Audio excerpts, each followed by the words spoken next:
I am Red Cyclone! Aria!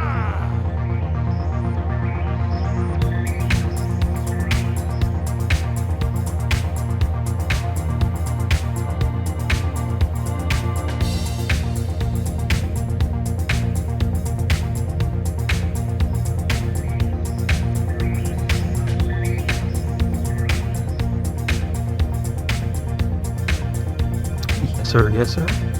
Welcome to another episode of the It Gets Better Elsewhere podcast. I'm your host, Louis Beans, and I'm here with Merc with the mic. What is going on, everybody? Hello. Chilling, Merc. How you doing? We're in the end of February already. Well, it is the shortest month of the year. Yeah. So.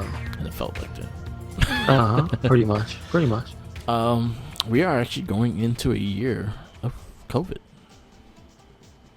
That's it, right? I mean, well, it already passed a year. Yeah. The lockdown started like in February, so it's the end of February. No, lockdown started March.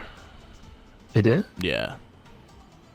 Okay. The reason why I know is the fact that I went to Elimination Chamber last year, this month. Gotcha. That was the last live show we went to. Okay. So gotcha. I think lockdown started like March 6th or something like that. Mm-hmm. The beginning of March.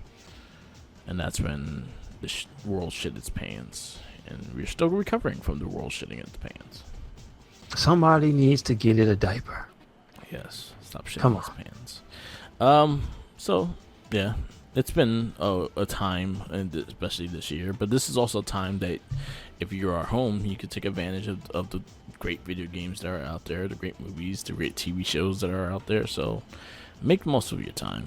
There's a lot of good shit out there. Mm-hmm. Fucking WandaVision, amazing. Yes, sir. You know what? Before, because we were talking about like the games coming out and things like that earlier before we started casting, the one I actually caught my eye that I saw is coming to the Switch and PS4 is Star Wars Republic Commando. Now, is that a remake of an older game? That was a remake of an Xbox Star Wars game that was a first person, and you control a squadron of stormtroopers. It was actually a really good game. Okay, cool. I'm hoping it comes to the Switch. I actually will buy it. It was actually a really fun game. It played like Halo. Imagine Halo, but with stormtroopers. That sounds very good. Yeah, that's exactly what it is. It was Halo and Rainbow Six Vegas with stormtroopers because you was able to strategize your guys to go to certain places while you're in the map. That's pretty good. Pretty good. Okay. So that was actually really cool. I actually really enjoyed that game. So hopefully. Do you know if it's the same team? Like remastering, or is it being remastered by like a completely new team or something? It's getting remastered by the same team. That's cool. Yeah. All right, I appreciate that. So they're bringing it back. That's pretty cool. But talking about video games, we did have the State of Play, and we also had a Pokemon video thing that came out this week. PlayStation State of Play, which I was a little disappointed with it. There was nothing really like mind-boggling or breathtaking that I was like, oh my god, I can't wait for this shit. There was none of that. Oh yeah. Well, speak for yourself, Mark. I'm looking forward to Final Fantasy getting this PS5 update, which I call the real version of the game.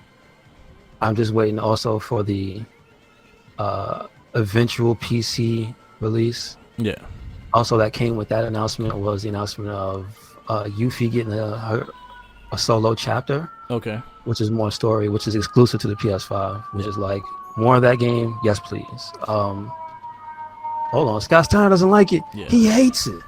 He hates it. Like the Final Fantasy 7, I'm actually really happy that it's getting the full PS5 update because then now it gives me a reason to go through it again. Yeah, I was waiting for it. I was not going to do another replay to the game until after this, but I still have to wait for the PC because it's impossible to get a PS5, so I won't do it to myself. I'm not paying no crazy ass prices. Hell no. Also, if you have if you have PlayStation Plus, that's one of the free games this month.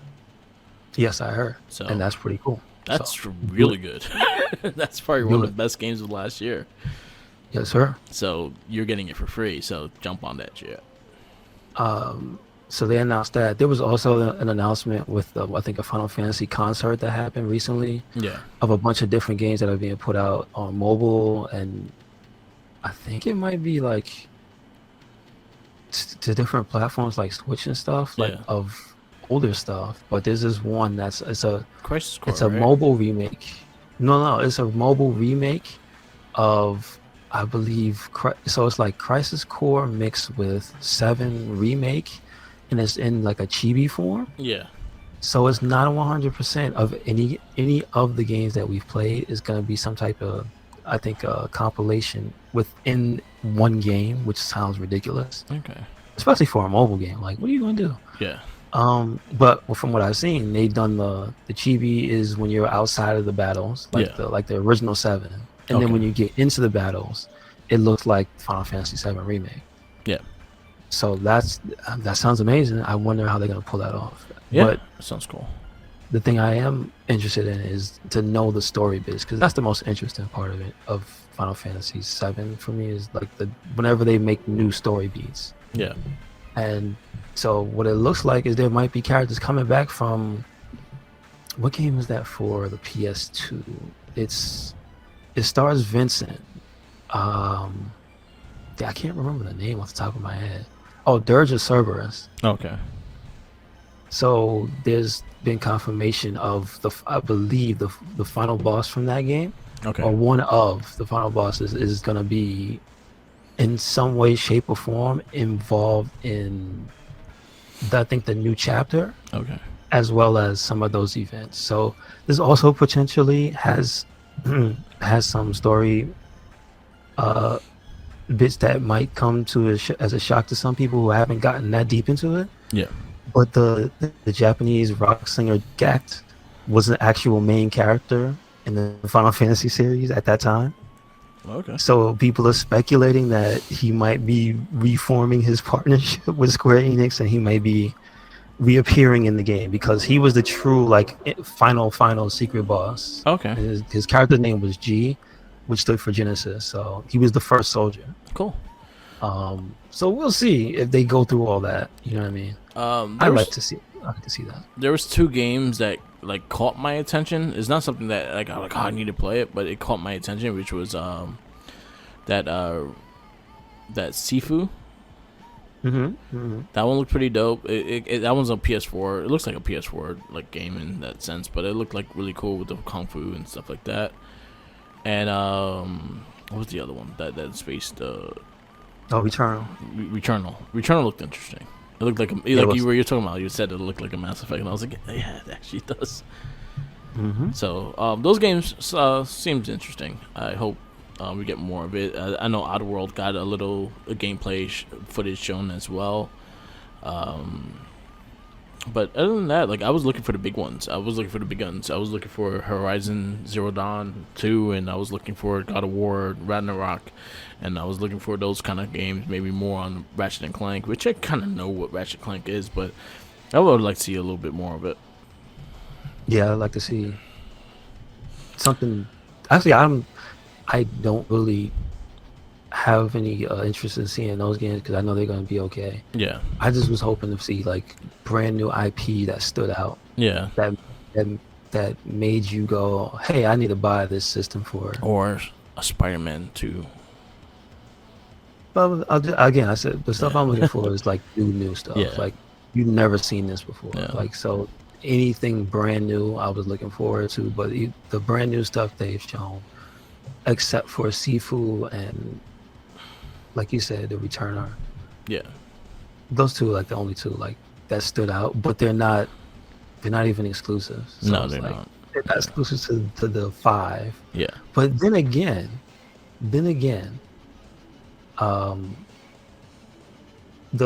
Sifu stuff they said was captured on PS5. Okay. So they don't say anything about PS4 for that game. But it says available PS4, PS5. Okay. Yeah. So, but I know at least the trailer they showed. So they said it has a little disclaimer at the bottom. Yeah. That's cool. Disclaimer. Yeah. But it also says PC. Okay. Captured on PC. But here's the thing: Sony had put out a statement earlier in the week about, please look forward to more games coming to the PC platform. Okay. So if a bunch of the stuff I saw at this event is gonna be coming to the PC like after it debuts on the PS4 and 5, then then I'm a little bit more excited for the games I saw. Cool. Because again, they're most of them are unique looking experiences, but it's just they don't have a really strong presence by any company. Yeah. That you want to see. Like there was nothing from Platinum. There was nothing from Capcom for but that's exclusive. Yeah, there was nothing from like just like I know it's a you can't say Konami, you have to say Kojima Studios, but there wasn't like a oh shit, here comes the next Kojima Studios game.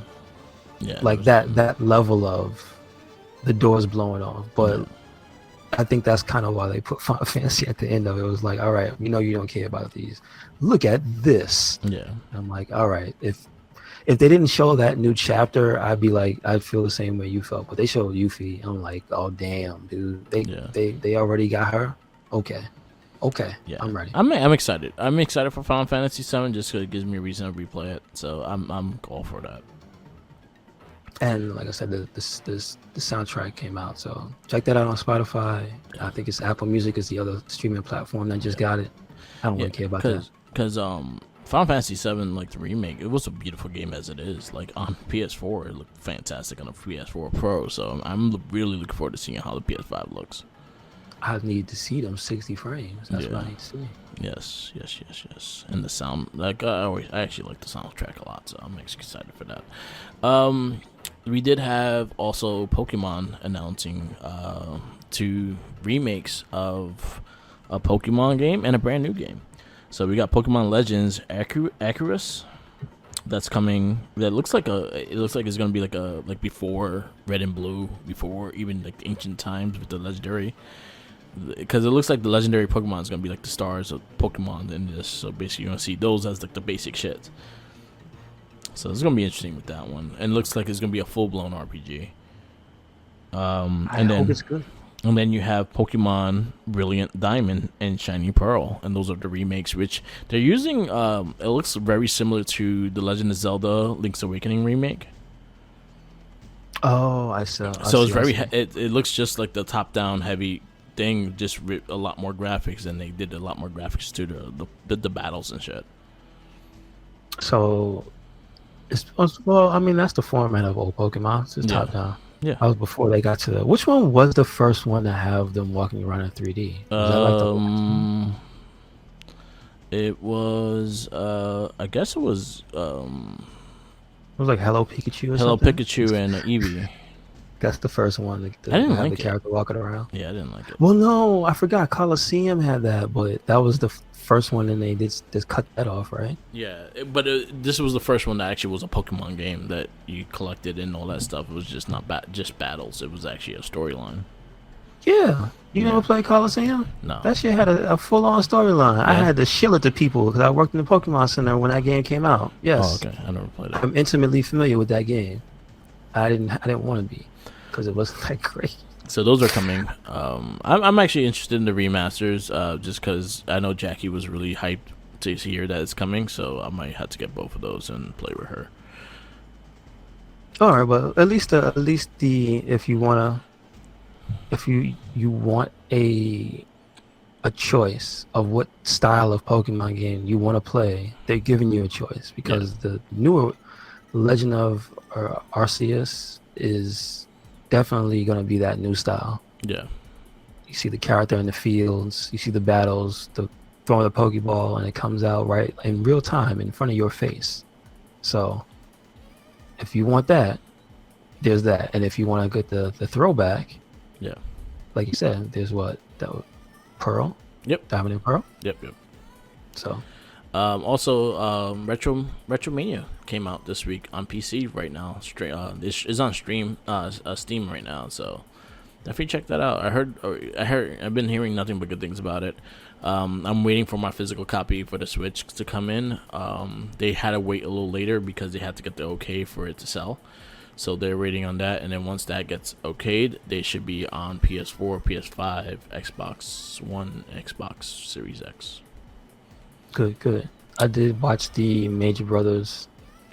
Well, I got to see Matt Cardona and Smart Mark play with two of the guys I think that were involved. No, from the Game Marks. Yeah, the Game Marks podcast. Yes. So they got to play with those guys on stream, and it looks pretty fun. Yeah. I'm digging it. It looks fun. It looks like it's gonna be. It looks like it's gonna be a fun one. I'm actually looking forward to it. I have not. I'm especially it's on the Switch. Like I actually have a wrestling game on the Switch. It's actually nice to have now.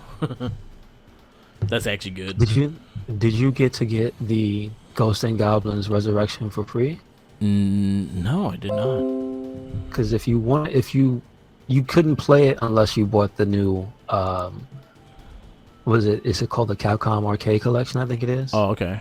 With all these, it's got like supposedly I guess they're filling it out also. Yeah. This was a new edition, but I believe they put a bunch of their original Capcom I believe it's called like CPS and CPS2 and whatnot versions of some of the games. And it's on the Switch. The Switch has it, and they were giving out the new Ghost and Goblins Resurrection for free. But you had to have that. I might have to look into it then and see how much is it. So I think the free offer expired. I think the game is like $20 or $30 though. Yeah. And I know that's the new hotness for the next most difficult game to play, because I've seen people streaming it, and it's been tearing people up left and right. Yeah. But I also know that that's the legacy that the game has as well. So did you ever get into Ghosts and Goblins? Or I played it. I remember the ones that actually I think I played more than the original one was the ones that are on PS2. The Maximo. Oh, Maximo? Yeah. Okay. I played those. I enjoyed those. The original one, again, it was hard, so I probably didn't like. I tried playing it. I made it pretty far when I first played it, but other than that, like I never got back to it. I think I played that game once. Yeah. And it was at a friend of a friend's house, and that's the only place I ever played it. I never had the chance to play it again because I never bought it. Because by the time I was able to buy my own games, that game was already long gone. So. Oh, okay. So it was like, nah. Yeah, it was like, because I was an early Genesis, and then there was just, I never had a Super Nintendo, so I never had the chance to buy Super Ghouls and Ghosts. Oh, okay. So at that time, I was like, I'll probably buy something else. Let me buy Vector Man. Yeah, Vector Man, you made a better choice. At least I could beat Vector Man, you know what I mean? Vector Man was good. And it has good music. It does have good Bring music. back Vector Man. Yeah, Vector Man was good. Sega, listen. Bring it back. Because Sega owns those games, and they're not doing that with them. Might as well do something, right? Yeah, bring it back. Yeah. Yeah, I'll check that out. I'll be interested in seeing more games, because if they do it like a remaster, kind of do the same thing with like Final Fight and shit, I'd be cool with that. I wish they. Well, yeah, it's been a long time since the last time they brought them out. Yeah, it's been too long since they did that as well. I want all those. So I think Final Fight might be in the collection, but as far as remastered updates and stuff, no. Yeah. Okay. So, one thing I just wanted to point out was the Street Fighter 5 patch seems to have been like a great success. I see lots of people talking about how fun it is. I like to see that people are saying that Alex is top tier. All right, listen, if you say things like that, I might have to play the game again. The new mechanic V-Shift that people are saying it's a welcome addition, speeds up the game, gives everybody defensive options. So if it just feels like a more well-rounded game now. Okay. It sucks if you play Dhalsim. I hear people say that Dhalsim has been turned into the absolute worst character in the game. That's what a lot of people are saying. But that's not really what I want to talk about. Have you seen any of the videos show up of the Dan Infinite? No, I have not. Yeah, so there's an infinite combo in the game, and it's done by what is usually known as the worst character in the game, Dan. Yeah. But this version of Dan is probably one of the best versions of him ever in a video game. So of course he would have a game-breaking infinite. Yeah. As of yet, it has not been patched out, so you can please don't get caught. Yeah. That's all I have to say. Just don't get caught. You will sit there and watch somebody take your life away. That's funny. But it's funny to see. Yeah. It's just funny to see because it's easy. It looks like it's easy to do. It looks like anybody could probably do it if they told you exactly what to do. Yeah. It looks like the barrier for execution is not that high. Yeah. But we'll see. I don't know. Again, I gotta check out. I gotta check out gameplay. I probably won't buy the season pass unless it's dirt cheap, but I'll definitely check out the gameplay. They constantly do the free trials for the characters and stuff, so you could probably play one of the new characters if you want to. So I guess I have to download it into my PS5. But if you already had Alex from season 1, then you wouldn't have to worry. And if he's busted and broken, that's all I need to see. Yes, please. Yeah, I have it on PS5. I have the PS4 also, games. So I just have to. Also, I hear Zangief is up there too. So Zangief. If you like to play Zangief, love to see it. The Red Cyclone flies again. Yes, Red Cyclone. Hey, he's strong again. Thank you. Yeah.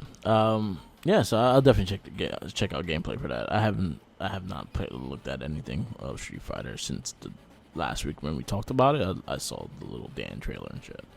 And I haven't seen him actually play. You know what's funny? I have one of Maximilian's videos too, and I have not watched it yet. I just put it on the side to watch later. Which one was about the story mode? Dan, I think. It was for Dan. Oh boy, that's gonna be fun. Yeah, so I'll definitely watch it later. Yeah.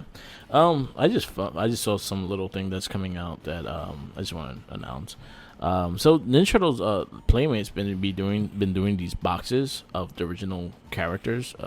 Just like they sold them the first one was a San Diego Comic-Con exclusive, and it was sold in a box of a turtle van, and it had the original 6 characters. It had all 4 turtles, Splinter, and Shredder. Right. Then they did a second version, which is a box of the sewer home with the same people. They also did one alternate one, which had the yellow van from the comic book, the Mirage comic, and had the turtles with all the red bandanas, had the Splinter in a red outfit, and Shredder looked like more of the comic. Okay. So cool. They just announced, and then they also announced they have one that's a module. Like, do you remember the drill thing that came into the city and shit? And with all the villains. So it has Crane, Bebop, Rocksteady, had Slash, and a Foot Soldier. How big are they? They're the original Playmates. Oh, that means Crane is huge. No, he big. The Crane with the legs. Oh, that one. Okay. Yeah. I thought it was gonna be the other one. They just announced now they have one that's a shed. It looks like the train station, their house in Turtles 2, the train station. The train of where Splinter hung out. Of the movie Turtles, is all 4 movie Turtles. It has Splinter, same thing, same old school Splinter that's always naked. They have him in a white robe now to look like the movie one, and Super Shredder. That's really cool. Yeah, How big is the Super Shredder? Again, Playmates. I don't remember. The Super Shredder was the same size as the Turtles. Oh, he was not a big. Okay. Yeah, but it looks cool. I like the fact that they're bringing out these Playmate toys. They sell them like $70, and there's a big box with all the figures, brand new and shit. So it's pretty cool. So definitely check those out. Are those did you say they were up for pre-order or? That one just went up for pre-order. It's the movie Turtles. Okay, cool. Yeah, so they have the little pimples and shit. Yeah, I mean, they have the different texture and the looks. Yeah. So are those the original style Playmates movie figures? Yes. Oh, okay. I have one of those. So that means they have like the soft arms and legs and head. Okay. Yeah. All right, that's cool. I like those. Yeah, I just came up in my feed. I was like, oh, that's cool. Yes, definitely. All right. Do you have any other news? And then we can start this movie. No, that's about it. We should get into this verdict this week. Yep. For I was on the guy's acting page. Anthony Michael Hall. No, the movie is 1985's Weird Science. Yes. And it is PG-13 an hour and 34 minutes long. It is classified as a romantic comedy. That's interesting. And sci-fi. Yeah. And it debuted on August 2nd, 1985 in the U.S. Yep. So first things also, first. I have to put this out here. Directed by well-known director John Hughes. Yep. And written by John Hughes. Mm-hmm. And so you'll know he is responsible for The Breakfast Club. Yes. Which I believe came out like around the year before. Yeah. No, it debuted the same year. Okay. So I was just honestly looking at like where did this come from as being a comic book or a superhero movie, and there was a comic book based on this in the 70s. Really? What? Yeah. All right. So I'm actually looking at that, and I was like, huh. Okay, so because you saying that, you have me thinking now, who was supposed to be the superhero in this movie? Yeah, because again, our category is comic book and superhero movies, so it could be just a comic book and not have to do with superheroes whatsoever. Okay, all right, makes sense. Yeah. Let's not also forget to John Hughes' credit, the National Lampoon series. Yeah. Please, legendary movies. Yeah. So Weird Science was a comic book, 1950s and up, and it actually was it was like a comic book like Tales from the Crypt, but it was a bunch of sci-fi stories. Okay. So that's where the name came from for Weird Science. All right. Is it based on a comic? One of any of the comics? I do not know that, but I think they had the namesake. Well, listen.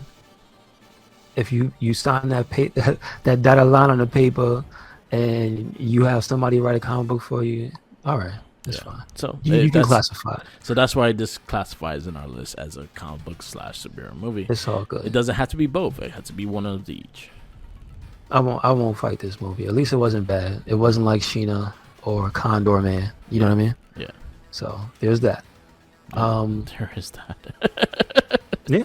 I mean, seriously. Yeah. So stars for this movie: Anthony Michael Hall as Gary Wallace, Kelly LeBrock as Lisa, Ian Mitchell Smith as Wyatt Donnelly, Bill Paxton as Chet Donnelly, Susan Snyder as Deb, Judy Aronson as Hilly, Robert Downey Jr. As Ian, Very young Downey Jr. Robert Russler as Max, his brother in arms. And I think that's about one person I noticed I want to bring up, Michael Berryman as Mutant Biker, who you would know from such movies as The Hills Have Eyes, from One Flew Over the Cuckoo's Nest, from different Motley Crue music videos. Apparently he's in movies and television even till recent. He's in a Scooby-Doo TV movie as a character named Zombie Head, which is interesting.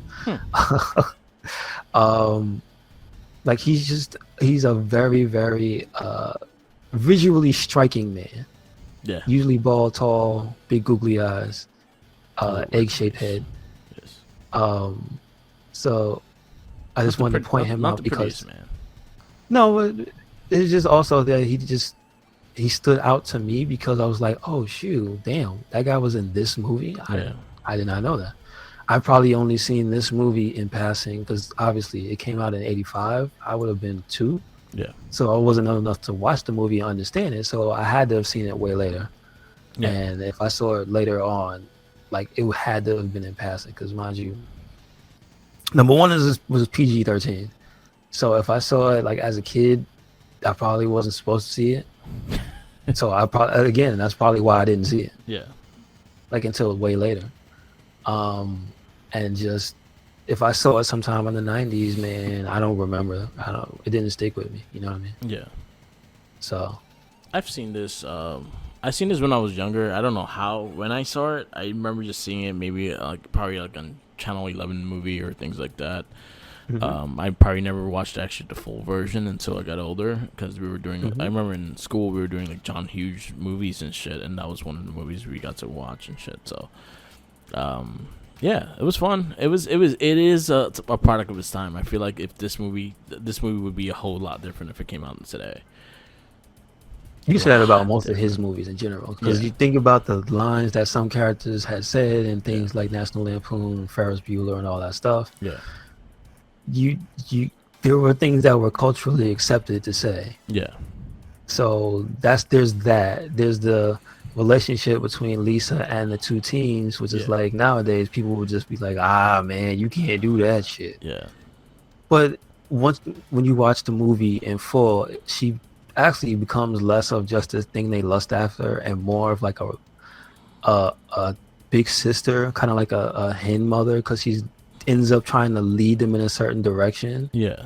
More than just being there to be eye candy for them. Yeah. Because it's funny how it turns into like less of them trying to get her and basically them ending up being like, oh, we got to stop her.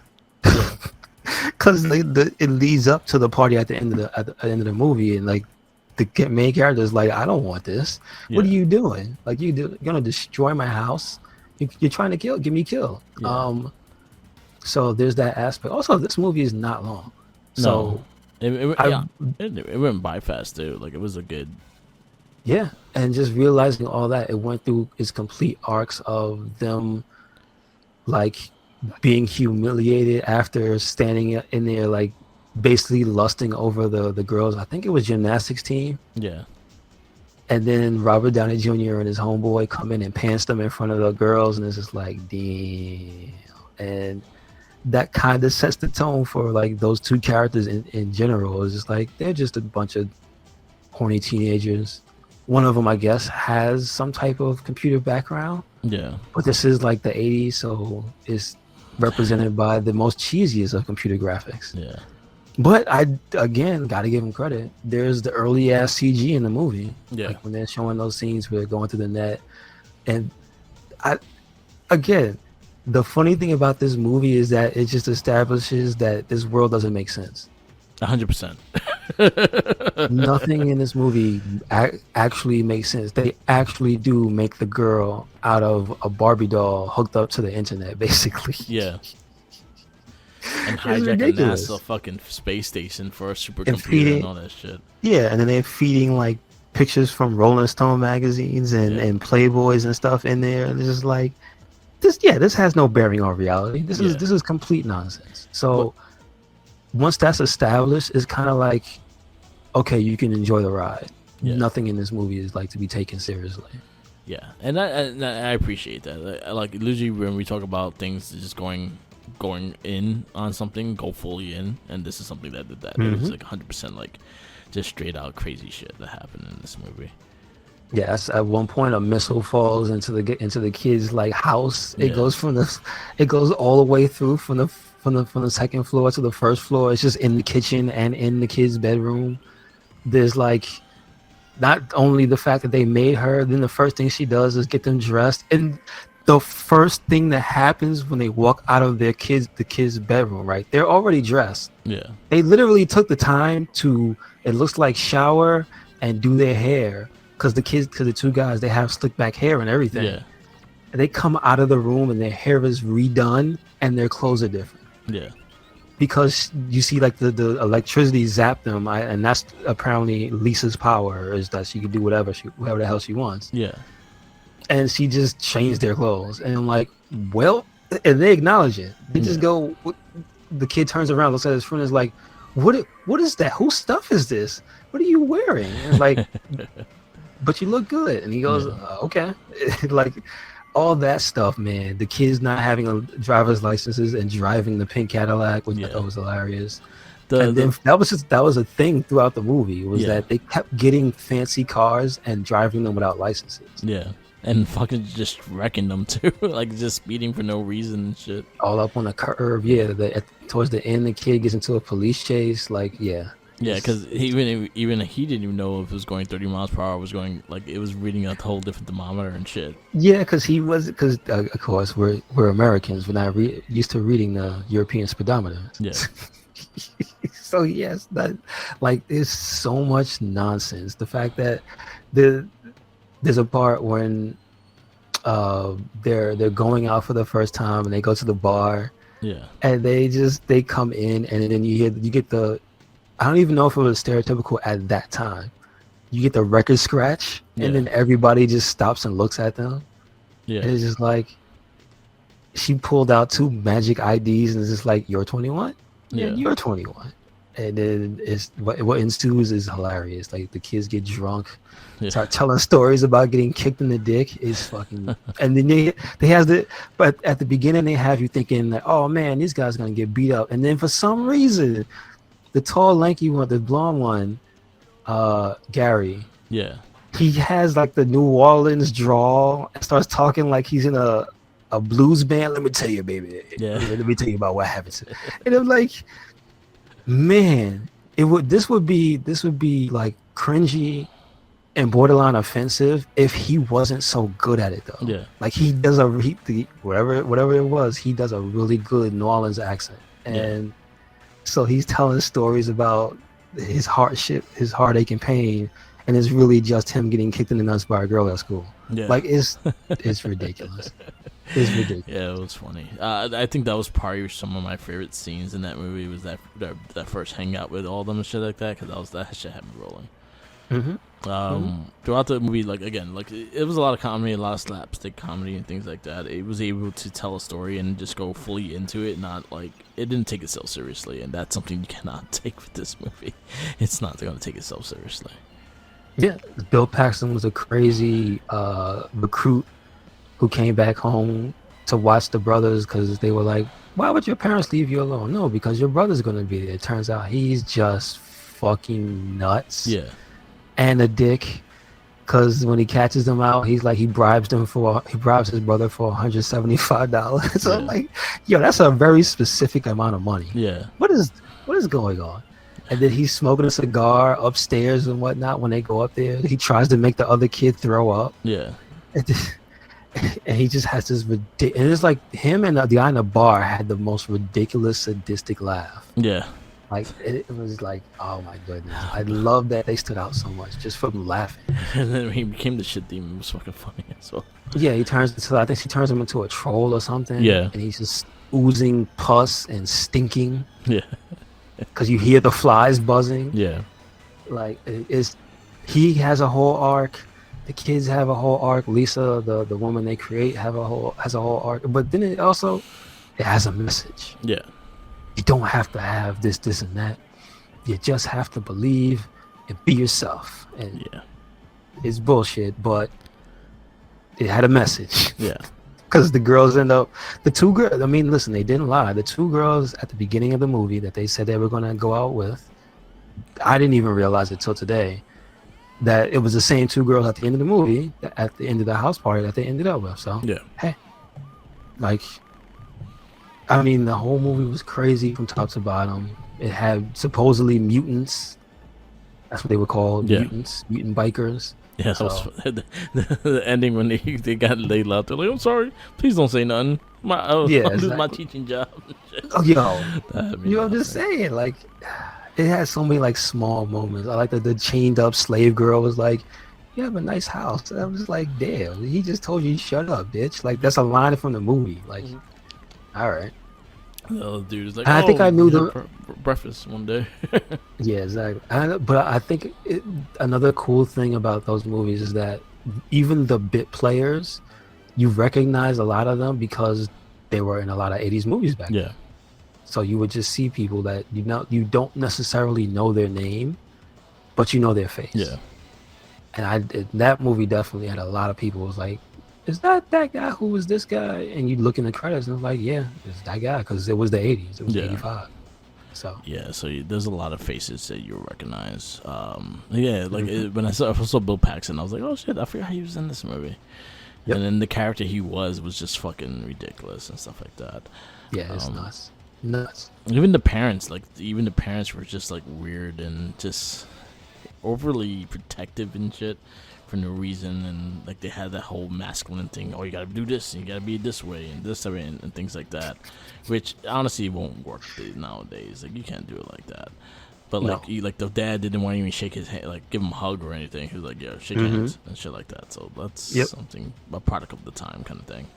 But the style I enjoyed. It was a fun comedy. It was one of the better movies we have seen so far, and it was just because it was fun. It went all the way, and it was kind of comedy that made me laugh. So I enjoyed it. Yes, sir. Yes, it was a fun movie.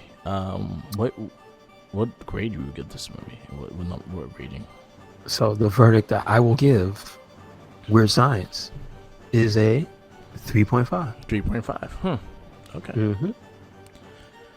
Okay, so you're 3.5. So you'll put it over Superman 3? Yes. And before Flash Gordon. After Flash Gordon, before Superman 3. That makes a lot of sense. Yes. Weird Science 3.5. I am also going to give it a 3.5. It was a fun movie. I liked it better than a lot of the other ones we watched. It did hit the point of the fact that it was a comic, but honestly was none based on it. But again, I'm just happy that it was part of it because it was just a fun movie to get over Sheena, the Queen of the Jungle with. So I'm happy that this was the next movie. So yeah, I'm gonna give it 3.5. It'll make my number 5 at this time. So right now mine is Superman 2, Flash Gordon, Toxic Avenger, Superman the Movie, Weird Science, Superman 3, Legend of the Lone Ranger, Supergirl, Condor Man, and Sheena, the Queen of the Jungle. Yours is Toxic Avenger, Superman 2, Superman 1, Flash Gordon, Weird Science, Superman 3, Legends of the Lone Ranger, Supergirl, Condor Man, and Sheena, the Queen of the Jungle. Next week. Sounds good. Next week is Howard the Duck. I'm excited for this. Oh, cool. It's been a little while since I've seen this movie. If you do have Peacock, it's on there. I think Peacock has a free service, and you don't have to pay for it. Okay. Soon you're going to have to if you want the WWE Network, but right now, you don't. Cool. And it happens to be on there, so I'm going to watch it on there. Got you. So we have Howard the Duck starting off March. We have Masters of the Universe, RoboCop, and Superman 4 all in March. Nice. That's a strong, besides Superman 4, that's a strong lineup of movies. RoboCop is going to be probably top 5 towards the ending of this. Mm-hmm. That is probably going to be my number 1. Yeah. Like I said, I'm going to have to see Batman again. I have to see, like, Turtles I know is going to be up there for me. Yeah. But RoboCop is just like one of my favorite movies. Yeah. It shouldn't be. Yeah. It's so graphically violent, but it's so good. Yes, I'm excited for RoboCop. I think Turtles is gonna be my number 1 for sure. Like I already seen the lineup and just knowing what I feel for Turtles, I know for a fact that's gonna be my number 1. But everything else could change if it wants to. So, that's our March. Will be Howard the Duck, Masters of the Universe, RoboCop, and Superman 4. And Batman, if it's a 5-week month, I'm not sure. Batman or will start April. So, we got a lot of good stuff coming. So, definitely check us out. And we will continue this superhero comic book movies of 2 decades. Yes, sir. Yes, sir. So, I guess we'll wrap this up. Mm-hmm. Thank you for listening to another episode of the It Gets Better, I Swear podcast. Make sure you follow us anywhere and everywhere, RedCycloneInc. That is YouTube. That is also Spotify. That is SoundCloud. And then there's Twitter, Tumblr, and Instagram. Make sure you follow us there. And also the WordPress. Check it out. Yep. Where you at, Mark? Follow me on everything we have the SoundCloud, Twitch TV, YouTube, Instagram, Tumblr, Twitter, all Mark with the Mic. Follow our Spotify, RedCycloneInc. That's the easiest way you can get all our casts updated every single day. And honestly, all you have to do is listen, and we get the credit on SoundCloud as well. So definitely check that one out. We did release. What was the one that we released this week? The Morphin Cast. Yeah, Morphin Cast. We recorded for Morphin Cast. Sorry. I think I put up Rogue One for Not a Trekkie. Rogue One for Not a Trekkie, which I think it broke the top spot. It beat Empire in that podcast, and I was actually really surprised that we both agreed that is probably the best Star Wars movie. I agree with that. Yeah, it was a very good movie. Yeah, I think my reasoning of it was I have never felt emotionally connected to a Star Wars movie until that movie. Okay. Like that movie made me emotional for all the characters. I actually cared about all the characters, especially Donnie Yen's character. I thought his character was so good. Okay. And so I think that was the one movie I was looking forward to the most in this of Not a Trekkie, and I was happy with that. And that one became our number one. So definitely check out that cast. I think it's one of our favorite ones so far because we were just really hyping this movie. We would love this movie. So definitely check that out. That released this week. Follow all our other our 2 decades of surreal movie, comic book movie reviews for the past month. Definitely check out Against Brothers Red Podcast. And yeah, do it. Doing a lot of stuff. Make sure you do. Yeah, that's it. Always remember, follow the Jinkies. He's got those sandwiches, but you know what? He don't got karate. Exactly. So you could beat his ass for those sandwiches. With a Mongolian chop. You only could do a Mongolian chop. You can't do nothing Mongrovian chop. You need to do Mongrovian chop. That is the official martial art style of the RedCycloneInc podcast. Yeah.